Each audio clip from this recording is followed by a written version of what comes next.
नमो हरिहंताणं नमो सिद्धाणं नमो आयर्याणं नमो उवज्झायाणं नमो लोये सव्वसाहुणं ज्ञानोपयोगविमलं विशदात्मरूपम् सूक्ष्मस्वभावपरमं यदनन्तवीर्यम् कर्मौघकक्षदहनं सुखशस्य बीजम् वन्दे सदा निरुपमं वरसिद्धचक्रम्।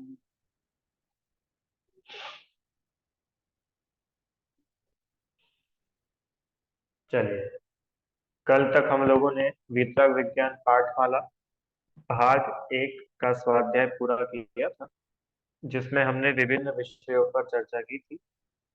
आइए अब वितरक विज्ञान पाठमाला भाग दो, है ना, लेवल 5, इसका अपन स्वाध्याय आज से प्रारंभ करते हैं। ठीक है, लेवल 1, लेवल 2, लेवल 3, बालबोध 1, 2, 3।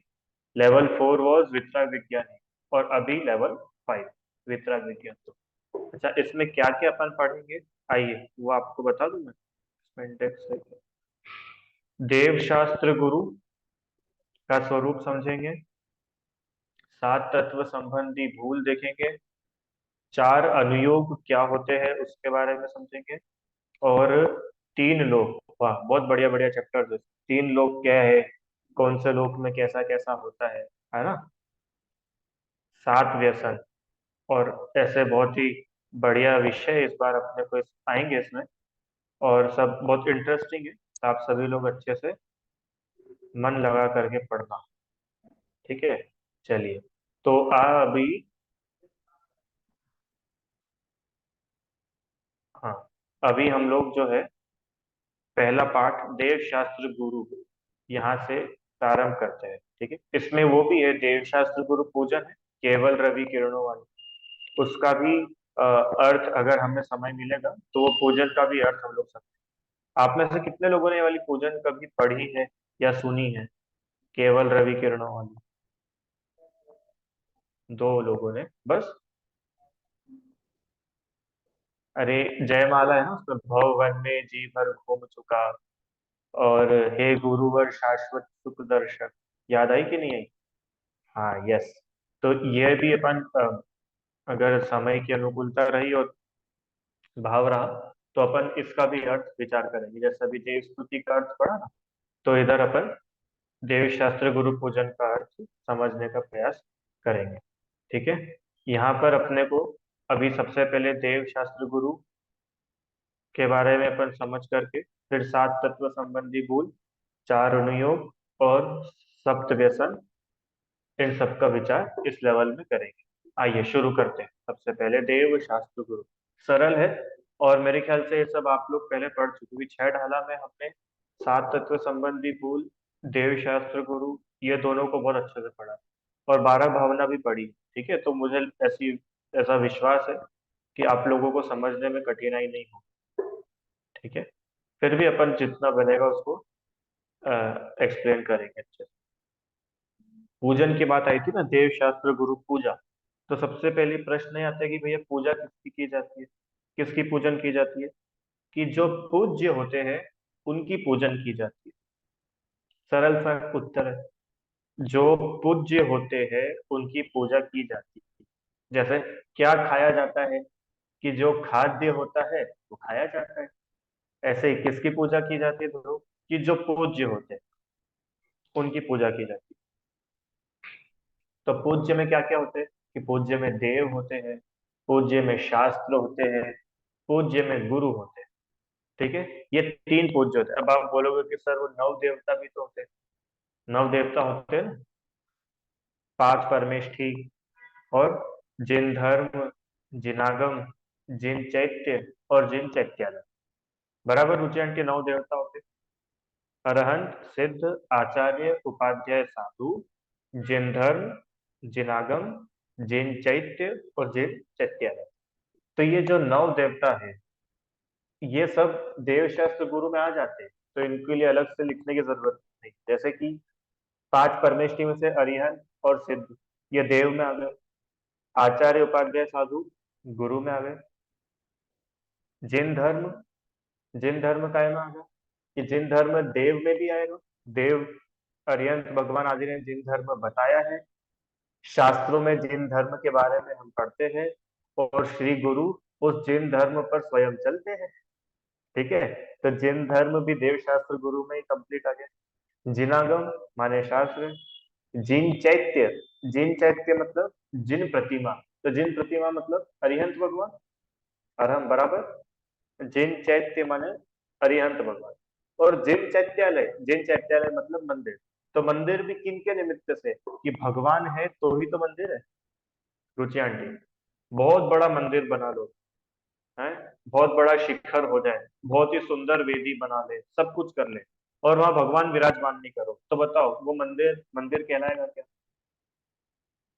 नहीं कहलाएगा। तो मंदिर की शोभा तो जिनेन्द्र भगवान से ही, तो देव में मंदिर भी इंक्लूड हो गया। ऐसे 9 देवता इन देव शास्त्र गुरु में ही आ जाते हैं। इसलिए मुख्य रूप से देव शास्त्र गुरु की पूजन की जाती है। अब प्रश्न आता है कि देव कौन होते हैं? अब हम पूजा तो करते हैं, अब हमको पता तो होना चाहिए ना देव कौन होते हैं। तो देव के बारे में यहाँ पर उन्होंने बताया कि जिन धर्म में कोई व्यक्ति विशेष देव नहीं, कोई स्पेशल व्यक्ति का नाम या कोई स्पेशल एक इंसान हो उसको हम देव मानते हैं, ऐसा नहीं है।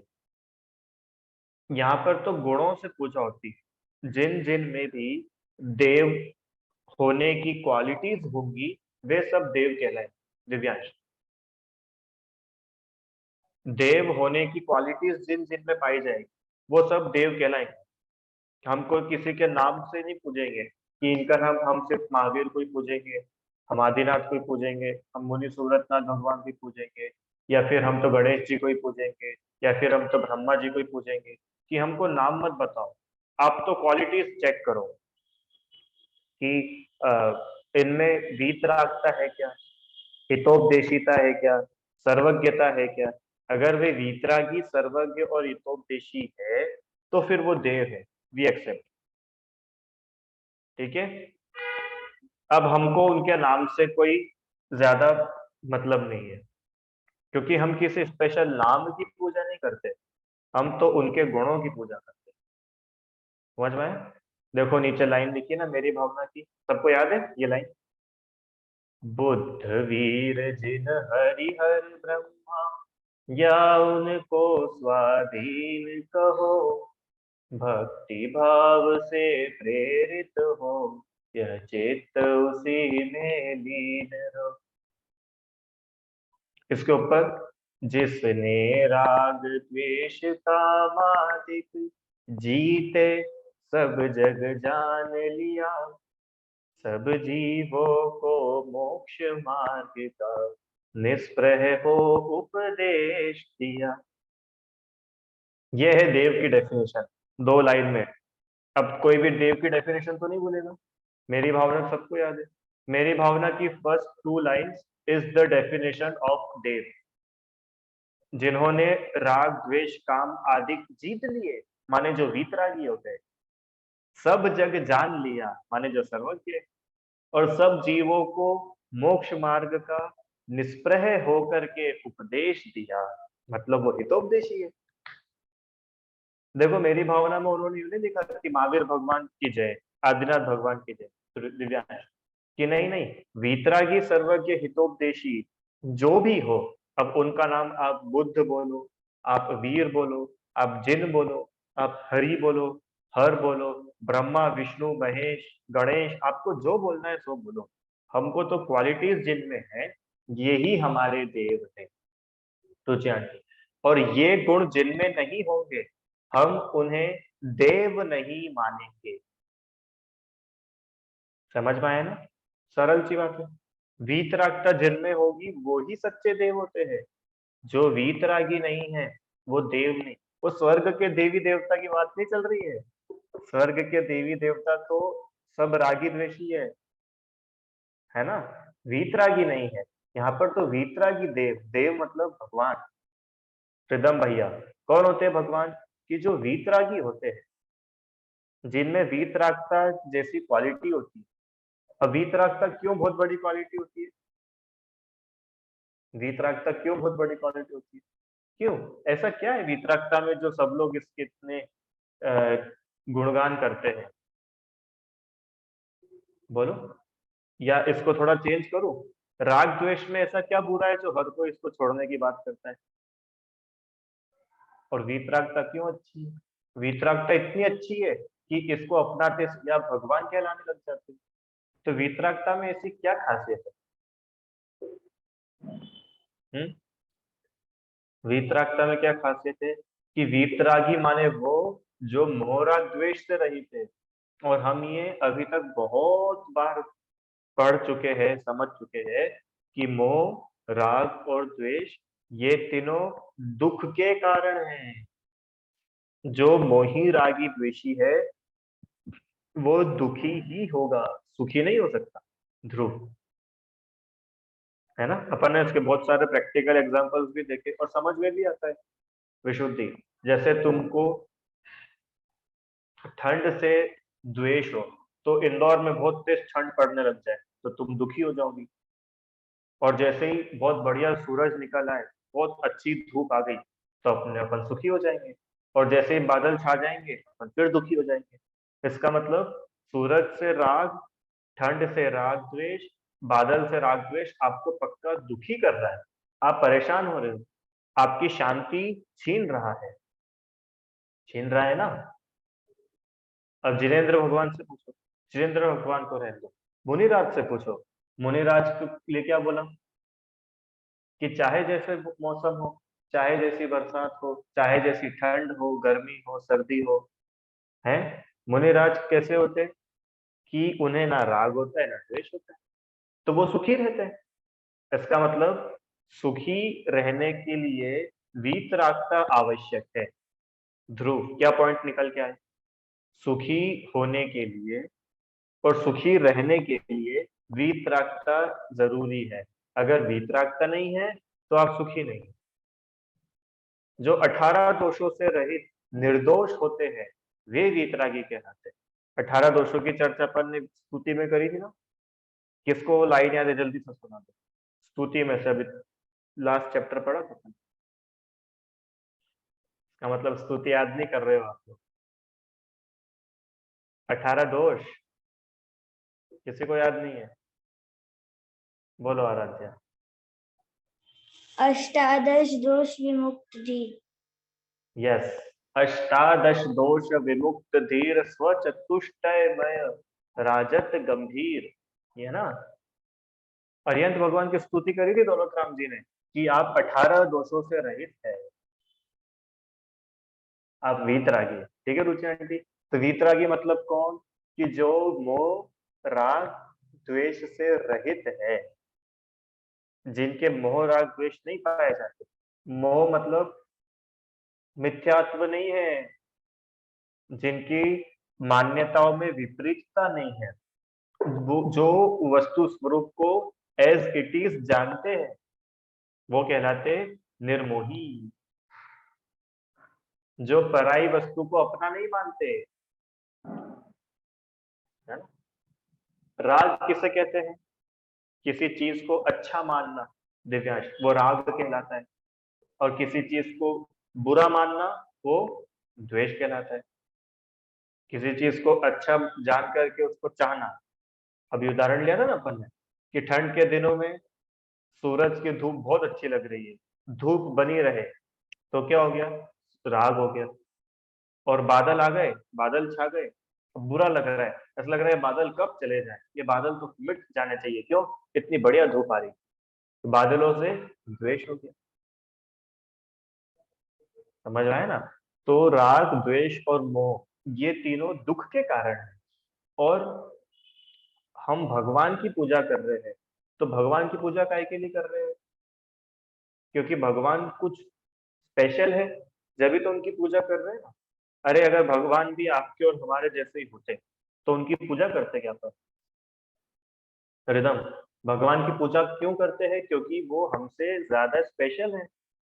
अरे, अपन किसी की भी रिस्पेक्ट क्यों करते? क्योंकि वो अपने से ज्यादा स्पेशल होते। आप आपके दोस्तों की रिस्पेक्ट करते हो क्या?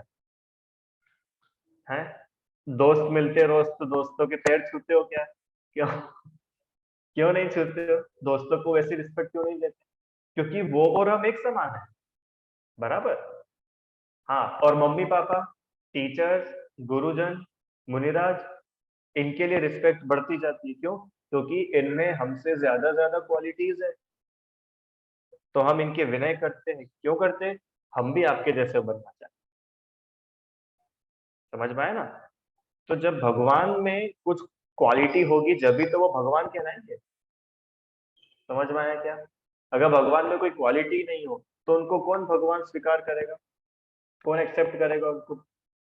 पूरी दुनिया उनको क्यों नमस्कार करे? और देखो, क्वालिटी में उन्होंने क्या लिखा? वीतरागता क्वालिटी। इसका मतलब सोना चांदी, 1 करोड़ रुपए, 50 करोड़ रुपए, ये क्वालिटी नहीं है।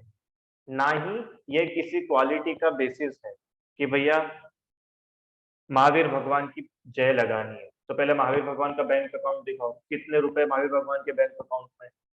कि महावीर भगवान के बैंक अकाउंट में अभी थोड़ा है, मतलब 25-30 करोड़ रुपए तो है। अच्छा ठीक है। मुनि सूरतनाथ भगवान का बैंक अकाउंट बताओ। कि मुनि सूरतनाथ भगवान का तो बहुत बढ़िया चल रहा है। कितने रुपए? कि 10,000 करोड़ रुपए। तो मुनि सूरतनाथ भगवान की बहुत बार जय। क्यों? क्योंकि उनके अकाउंट में ज्यादा रुपए। अकाउंट में ज्यादा रुपए मतलब उनके ज्यादा भक्त है, उनको ज्यादा दान देते हैं, सोना चांदी चढ़ाते हैं, सोने का महामंडल लगाते हैं, सोने के छत्र चमर लगाते हैं। कि ये सब नहीं, ये सब बिल्कुल भी नहीं। तो फिर क्या? कि वीतरागता। समझ में आया शुद्धि? वीतरागता भगवान का गुण है। सोना चांदी भगवान के गुण नहीं है। वीतरागता से भगवान की पूजा होती है। सोना चांदी, करोड़, हीरा, इनसे भगवान की पूजा नहीं होती। इसका मतलब कि जगत में हम जिन करोड़ अरबपतियों को बहुत बड़ा मानते हैं ना, वो पूजनीय नहीं है। पूजनीय तो वो है जिनके पास में एक धागा भी नहीं हो, वो पूजनीय है। समझ में आया क्या? अभी अपने मन में, ध्रुव, अपने मन में बड़े व्यक्ति की इमेज क्या रहती है? बड़ा व्यक्ति मतलब, जैसे मैं तुमसे पूछूं, तुम बड़े हो के बड़े व्यक्ति बनना चाहते हो कि छोटे व्यक्ति? तो सर हम तो बड़े आदमी बनना चाहते हैं। अच्छा, बड़े आदमी कैसे होते हैं? बड़े आदमी मतलब सर अपने एक दो बंगले हो, दो तीन कारें हो, हैं, और घर में 5-6 नौकर चाकर हो, और वर्ल्ड बेस्ट बाइक हो अपने पास में, और अपन बहुत अच्छी जगह से एजुकेशन ले, अपने बच्चे बहुत अच्छी जगह से पढ़ाई करें, तो अपन बड़े लोग कहलाए, बड़े आदमी कहलाए। जगह जगह अपने पोस्टर बैनर लगे, जगह जगह अपना मान सम्मान हो, क्यों विशुद्ध, तो अपन बड़े लोग हैं। और ये सब चीजें जिसके पास में नहीं है वो लोग तो छोटे लोग हैं। और अगर हमको बड़े लोग बनना है, बड़ा आदमी बनना है, तो ये सब चीजें तो होनी चाहिए रुचि आंटी। दुनिया में लोग हमारा नाम जाने, फेसबुक इंस्टाग्राम पे कम से कम 1-2 लाख तो फॉलोअर्स हो, जब जाके लगेगा कि भैया कोई बड़े लोग हैं। तो बोल रहे कि जितने भी अपने बड़े आदमी के पैरामीटर्स बना रखे हैं वो सब झूठे हैं। क्योंकि जो सबसे बड़े हैं ना उनके पास तो ये कुछ भी नहीं है। बोलो रिदम। महावीर भगवान के ट्विटर पे कितने फॉलोअर्स है? स्नैपचैट इंस्टाग्राम पे कितने फॉलोअर्स है? बोलो जल्दी। महावीर भगवान के पास में कौन सी कार है दिव्यांश? फेरारी? बीएमडब्ल्यू? कौन सी कार है? अब आप तो देखो, जब आपको जैसे कोई व्यक्ति कार में जाता हुआ दिखे ना, और आपको जैसे मन में लग रहा हो ये कितना सुखी है, कितना मजे में है, तो झट से महावीर भगवान को देखा करो आपको कि महावीर भगवान के पास कितनी कारें हैं। तब आपको समझ में आएगा नहीं नहीं, कार सुख का कारण नहीं है, क्योंकि वीतरागता सुख का कारण है। कि हमको लगता तो है, क्यों ध्रुव, कहीं तुमको पैदल पैदल जाना पड़े बारिश में भीगते भीगते, और किसी के पास में कार है, तो वो बढ़िया अपनी कार में बिना भीगे समय पर पहुंच गया, तो अपने को क्या लगता है? क्या पैदल पैदल से अच्छा तो अपने पास कार होती, भले ही बिल्कुल लोकल सेकंड हैंड कार होती, कम से कम अपन भीगते तो नहीं। कार होना तो बहुत अच्छी बात है। वो लगता है कि नहीं, हर किसी को लगता है ऐसा। मैं आपको अभी प्रूव करके बताता हूँ कि जिसके पास में सेकंड हैंड बिल्कुल सबसे लोएस्ट मॉडल की कार भी होगी ना, ऐसा व्यक्ति, जिन लोगों के पास में कार नहीं है उनको अच्छे लगते होंगे, पर उससे जाके तो एक बार पूछो कि तू तो मजे में है ना, तेरे पास में तो कार है, तू भीगा नहीं? कि नहीं नहीं नहीं, ऐसी कार में क्या मजा आता है। कार तो कैसी होनी चाहिए? ऑटोमेटिक होनी चाहिए। मैं पूरे समय गियर लगा लगा के परेशान हूँ, ऑटोमेटिक कार होनी चाहिए। कि ठीक है भैया, जिसके पास में ऑटोमेटिक थी उसके पास में गए ध्रुव, तो वो बोलता है अरे ऐसी कार में क्या मजा। कार तो कैसी होनी चाहिए? स्टाइलिश होना चाहिए। कार में फीचर्स होना चाहिए। कार में इनबिल्ट वाईफाई होना चाहिए, रेडियो होना चाहिए, पता नहीं क्या क्या होना चाहिए। अच्छा, उसके पास चले गए कि अब भाई तुम तो मजे में होंगे कि नहीं होंगे? अरे काय के मजे, अपने पास में तो ऑटो ड्राइविंग मोड वाली कार, ऑटो ड्राइविंग मोड हो तो मजा है। अच्छा, ऑटो ड्राइविंग मोड वाले के पास चले गए, मतलब अब अपना बजट 1 लाख रुपए से कम 30-40 लाख तक तो चला गया है। ठीक है, जब जिसके पास 40 लाख रुपए की कार है उसके पास में गए रिदम कि भैया आप तो मजे में हो ना, कि किस चीज का मजा। हाँ, हमारी छत की तो रूफ नहीं खुलती है, ऊपर रूफ खुले तो मजा है। कि ठीक है, सनरूफ वाले के पास चले गए। तो ऐसे आप चले जाते जाओगे और हर व्यक्ति आपको दुखी मिलेगा। और जबकि वो बात कहाँ से शुरू हुई थी कि बारिश ठंड में हमको परेशान ना होना पड़े, इसके लिए कार हो तो अच्छी बात होती है। पर क्या है ना, इच्छाएं बढ़ती जाती है और ये जीव दुखी होता रहता है। मैं तो आपको बोलूं कि उसी दिन अपनी इच्छा रोक लेनी चाहिए थी ना। आपको पता है दिव्यांश, जैसे दो लोग थे, एक पैदल पैदल गया भीगते भीगते, और दूसरा कार में गया। तो पैदल वाले को लग रहा है कि कार वाला सुखी होगा, पर मैं अभी बता दूं कि कार वाला तो दुखी था ही, पैदल जाने वाला भी दुखी था। क्यों दुखी था? क्यों? वो भीग गया इसलिए कि भीगा भीगा वो तो बात की बात है, उसको जाने का राग था ना, वो राग उसके दुख का कारण था। सोचो, उसको जाने का राग ही नहीं होता तो बैठा रहता अपने घर में शांति से। बोलो, समझ में आया क्या? अभी देखो, अभी के उदाहरण देता हूँ आप लोग, अभी शादियां चल रही है, शादियों का सीजन है, तो हर कोई लोग शादी में जाते हैं। अब क्या,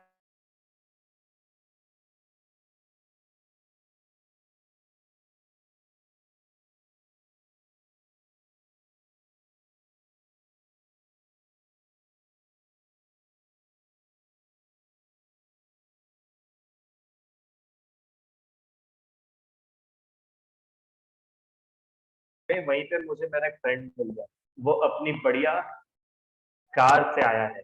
ठीक है, कोई सी भी कार ले लो, अपनी मर्सिडीज से आया है, और मैंने अपनी एक्टिवा पार्क करी, उसने अपनी मर्सिडीज पार्क करी। अब जैसे ही मैंने उसको देखा कि वो तो 4 पहियों में से नीचे उतर रहा है, तो मुझे अंदर ही अंदर कैसा लगने लगा, अरे काश अपने पास भी होती। अरे एक्टिवा क्या, कोई टू व्हीलर भी कम से कम थोड़ी अच्छी वाली होती तो मजा आते हैं। तो अब मुझे बताओ कि ये दुख हुआ कब? कि सर वो तो अपने अपने दोस्त को देख रहा था इसके लिए, कि नहीं नहीं, शादी में जाने का राग था ना, राग, उसने आपको दुखी करा। मुझे एक बात बताओ, अगर आप शादी में जाते ही नहीं तो इतने प्रसंग बनते क्या? ना आपको अपनी एक्टिवा बुरी लगती, ना उसकी कार अच्छी लगती, ना आप अपने को छोटा मानते, ना आपको वो बड़ा लगता। तो ये सब कहानी किससे शुरू, कहाँ से हुआ? कहाँ से शुरू हुए? कि हमें कहीं जाने का राग था। अगर आपको कहीं जाने का, कुछ दिखावा करने का राग ही नहीं होता, तो आप दुखी होते क्या? बिल्कुल भी नहीं होते। रुचि आंटी, समझ में आ रही है बात? कि दुख का कारण, दुख की वजह कपड़े नहीं है। ध्यान से सुनना, दुख की वजह घर नहीं है, दुख की वजह चश्मा नहीं है, दुख की ओनली एक वजह है, उसका नाम है इच्छा। क्या नाम है विशुद्धि उसका? इच्छा। और उसको यहाँ पर बोल दो राग, मोह, राग, द्वेष। इच्छाएं ही दुख का कारण है। जहां इच्छा नहीं वहां पर दुख भी नहीं। समझ में आया दिव्यांश? अगर आपको बड़ा दिखने की इच्छा है, बड़ा दिखाने की इच्छा है, तारीफ सुनने की बहुत इच्छा है, आप पक्के में दुखी रहोगे। और जिसके कोई इच्छा ही नहीं है वो काय को दुखी रहेगा? वो तो हमेशा मस्त रहेगा। तो जिनेंद्र भगवान पूज्य है, क्यों? क्योंकि वो स्पेशल है। क्यों स्पेशल है? क्योंकि वो सच्ची में सुखी है। ये उनकी स्पेशलिटी है। और हम, जिनेंद्र भगवान की स्पेशलिटी क्या है? कि वो एक्चुअली सच्ची में वो सुखी है। और जिन चीजों को हम अभी तक सुख के कारण मानते थे, जिन चीजों को हम अभी तक बहुत बड़ी बड़ी चीजें मानते थे, उनकी गहराई में उतरो तो पता चलेगा कि वो तो दुख के कारण। उसमें आता है ना, जिन्हें समझता सुख निधान तू, पूछ उन्हीं से मन की बात। तो जिनको सुख के बड़े बड़े साधन मानता है, एक बार उनसे जाके पूछ तो सही। वो तो दुख का खजाना है। समझ में आया ना? तो ऐसे 18 प्रकार के दोषों से, मोह राग द्वेष से जो रहित है, ऐसे वीतरागी भगवान होते हैं। सच्चे भगवान तो वही है जो वीतरागी है। समझ में आया? क्यों? क्योंकि वीतरागी है वही तो सुखी होगा। जो वीतरागी नहीं है वो सुखी कैसे होगा? वीतरागी मतलब अपन ने देखा था, है ना, ये 18 दोषों से रहित। 18 दोषों के नाम: भूख, प्यास, बुढ़ापा, बीमारी, जन्म, मरण, डर लगना, घमंड होना, आश्चर्य होना, राग द्वेष होना, मोह होना, चिंता होना, रति होना, नींद आना, है, आश्चर्य हो गया ना, शोक होना, पसीना आना, खेद व्याकुलता होना, ये सब दुख के लक्षण है। ये सब दोष है। अब देखो कि जिस चीज को आप बड़ा मानते हो, जिस चीज को आप पूज्य मानते हो, उसमें सब चीजें होती है क्या? अगर होती है इसका मतलब वो भगवान तो नहीं। अब ये 18 दोष आपको जगत के दूसरे देवों से अलग कर देंगे। कोई बोलेगा कि नहीं, आप कृष्ण जी की पूजा करो, कृष्ण जी की भक्ति करो, वो भी तो भगवान है। ये अच्छा बताओ, कृष्ण जी को भूख प्यास लगती है कि नहीं?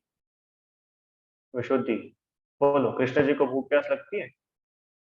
लगती है। अरे उनको तो इतनी लगती है कि वो तो चोरी करके खा जाते हैं। इतना भी उनमें पेशेंस नहीं है कि कोई ला करके दे और हम खाएं, तो चोरी कर लेते। तो चोरी करना कौन सी अच्छी बात? चोरी करना तो पाप होता है। और पापी जीव भगवान नहीं हो सकते। और भूख प्यास लगना तो दोष है। दोषी जीव भगवान कैसे होता है? नहीं नहीं, वो हमको तो सीता और राम वो तो हमारे भगवान। कि सीता और राम अगर आपके भगवान है, तो आप ये बताओ कि उन दोनों को एक दूसरे के लिए राग है कि नहीं? कि दोनों को एक दूसरे के लिए राग है। दोनों एक दूसरे को चाहते हैं, इसका मतलब वो भगवान नहीं। क्योंकि रागी जीव भगवान नहीं हो। तो फिर रामचंद्र जी भगवान नहीं है क्या? ये भगवान है, पर वो वाले अयोध्या वाले राम नहीं। राम भगवान भगवान है। निर्ग्रंथ दीक्षा लेने के बाद जो मोक्ष गए, ऐसे रामचंद्र जी भगवान है। समझ में आया आप लोगों को? ये होते सच्चे थे। अब जगत में कोई भी आपको उल्लू नहीं बनाना चाहिए कि पूरी दुनिया उनको जाकर के नमस्कार कर रही है तो चलो अपन भी चल चलो। नहीं नहीं, हम ऐसे मूर्ख नहीं बनेंगे। छेड़ाला में आएगा ना, अपन ऐसे मूड नहीं बनेंगे। है ना?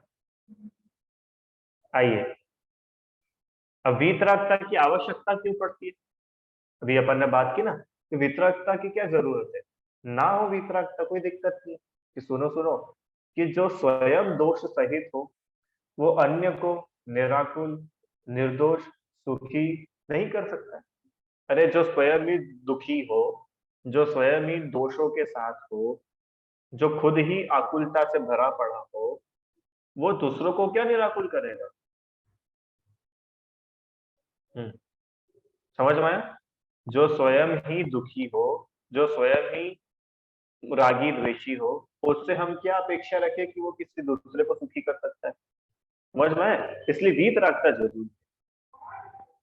दूसरी बात, दोषों की बाधा से जो स्वयं महादुखी हो वो ईश्वर के सुख। और जिसके पास में ऐसे दोष पाए जाते हैं, तो दोषों की वजह से तो वो खुद ही दुखी है। तो दुखी व्यक्ति भगवान कैसे हो सकता है? इसलिए वीतरागता तो जरूरी भगवान होने के लिए। आगे, भय से जिसके शस्त्र आदि का ग्रहण शत्रु विद्यमान, वह निराकुल कैसे? जिसको डर लगता हो, भय के कारण जो शस्त्र हथियार वगैरह रखता हो, आते हैं ना ऐसे, त्रिशूल रखा है, तलवार रखी है, धनुष है, गदा है, और क्या क्या होता है, पिस्तौल वाले भी भगवान, पिस्तौल वाले तो नहीं होते मेरे ख्याल से, उस जमाने में पिस्तौल नहीं चलती थी ना। ठीक है, ये सब चीजें जो है, अपने त्रिशूल वगैरह, तो जिन्होंने ये सब चीजें खुद ही रख रखी, तो इसका मतलब तो कि उनको किसी का तो डर है। उनको डर है किसी का, जब भी तो वो रखी ना विशुद्धि। तुम्हारे घर में रखी क्या 4-5 गन वगैरह रखी हुई है क्या? क्यों नहीं रखी है? कि सर हमको कौन का डर है, हमने कोई गलत काम थोड़ी ना किया। और जो गुंडे बदमाश रहते हैं, जो टेररिस्ट रहते हैं, गैंगस्टर रहते हैं, उनके पास तो हमेशा रहती है। वो पता है, ये लोग रात में सोते हैं ना, तो रात में भी अपने तकिए के नीचे रख कर सोते हैं। रात में कोई गेट, मूवीज में देखा है, कोई गेट नॉक करता है रात में, तो ये लोग ऐसे चले जाते कि बिल्कुल आराम से, हाँ बोलो कौन है। नहीं नहीं, ऐसे धीरे से जाते हैं, और उनसे पहले तो उनकी बंदूक बाहर निकलती है। कोई अपने पे हमला नहीं कर देते। इसका मतलब साथ में हथियार है, ये बता रहा है कि आप डरे हुए हो, आप डरपोक हो, आपके दुश्मन हैं। आपके दुश्मन है मतलब इस दुनिया में कोई तो ऐसा है जो आपको चाहता नहीं, और जिसको पूरी दुनिया नहीं चाहती हो, वो भगवान कैसे हो सकता है? अरे भगवान तो वो होने चाहिए ना जिनको पूरी दुनिया चाहती है, जिनको पूरी दुनिया प्रेम करती है ना। कुछ लोग चाहे, कुछ लोग उनसे घृणा करे, ऐसा जीव थोड़ी कोई भगवान हो सकता है। समझ में आया ना, इसलिए वीतरागता जरूरी है। अभी अपने को ऐसा लगता है, अरे ये महान है, क्यों महान है? गदाधारी महान है। अरे गदाधारी महान नहीं है, गदा धारण किए हुए है, ये बता रहा है कि डरपोक है।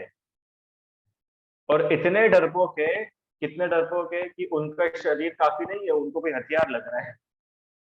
समझ में आया क्या आपको? इसलिए आगे, कामी रागी निरंतर अन्य के वश रहने से सच्चा वक्ता नहीं बन सकता है। कामी व्यक्ति जिसके मन में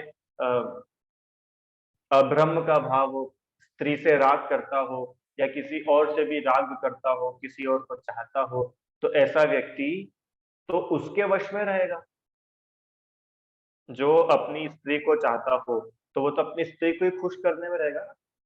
या स्त्री नहीं भी हो, मान लो मैं हूं, और मेरे कोई भक्त हो, और मैं अपने भक्तों को बहुत चाहता हूँ, तो वो जैसा बोलेंगे मुझे तो वैसे ही करना पड़ेगा ना, क्योंकि मैं उनको चाहता हूँ। अगर मैंने वैसा नहीं किया तो वो बुरा मान जाएंगे, वो बुरा मान जाएंगे तो वो दुखी हो जाएंगे, और मैं उनको दुखी नहीं देख सकता। तो क्या करूं? कि जैसा वो बोल रहे हैं वैसा आप करो, और जैसा वो बोल रहे हैं वैसा आप करोगे, तो आपकी बातें सच्ची नहीं होगी, आपकी बातें प्रामाणिक नहीं होगी। और हम समझ में आया? जो दूसरों के हिसाब से चले, दूसरों के हिसाब से बातें करे, दूसरों के हिसाब से सारे काम करे, तो उसकी बातें भरोसे लायक होती है क्या रुचि आंटी? कि नहीं होती है? क्यों? आज उसने इसको बोल दिया कि भैया आप ऐसे ऐसे कर देना, तो उसने वैसे वैसे कर दिया। कल वो बोलेगा कि आप ऐसे ऐसे कर देना, तो वो वैसे वैसे कर देगा। प्रामाणिकता नहीं हो। अगला, और जो स्वयं जन्म मरण रहित न हो, वह संसार परिभ्रमण का अभाव कैसे कर सकता है? और स्वयं भी नहीं करे, और दूसरों को कैसे करा सकते हैं? जिनके खुद के जीवन के ठिकाने नहीं हो, वो दूसरों को कैसे जीवन से, मरण से मुक्त कर सकते हैं? समझ में आया? तो इसलिए इसमें इतने सारे हेतु दिए हैं। वीतरागता तो आवश्यक है ही। ध्रुव भाई क्या बोला? भगवान कहलाने के लिए वीतरागता जरूरी है। अगर वीतरागता नाम का गुण आप में नहीं है, तो आप भगवान नहीं है, आप देव नहीं है। समझ में आया? जिनेंद्र भगवान की पहचान समो शरण नहीं है। क्या बोल रहा हूं मैं, सुन रहे हो? जिनेंद्र भगवान की पहचान गणधर नहीं है, जिनेंद्र भगवान की पहचान दिव्य ध्वनि नहीं है। और बोलूं, जिनेंद्र भगवान की पहचान हवा में उठा हुआ शरीर नहीं है। समझ में आया क्या रहा? क्योंकि ये सब चीजें तो तीर्थंकरों के होती है, सबको नहीं होती है। समोशरण क्यों? बाहुबली भगवान के कौन सा समोशरण है? अंतर्मुहूर्त में उनको तो केवल ज्ञान होकर के चले गए थे, तो मोक्ष हो गया था। मुनि सुव्रतनाथ भगवान 6 दिन में, मल्लीनाथ 6 दिन में हो गया था। मैं ये बता रहा हूँ कि कितने सारे तो ऐसे तीर्थंकर के अलावा अनंत अनंत भगवान हो चुके हैं जिनका कोई समोशरण नहीं लगा रुक।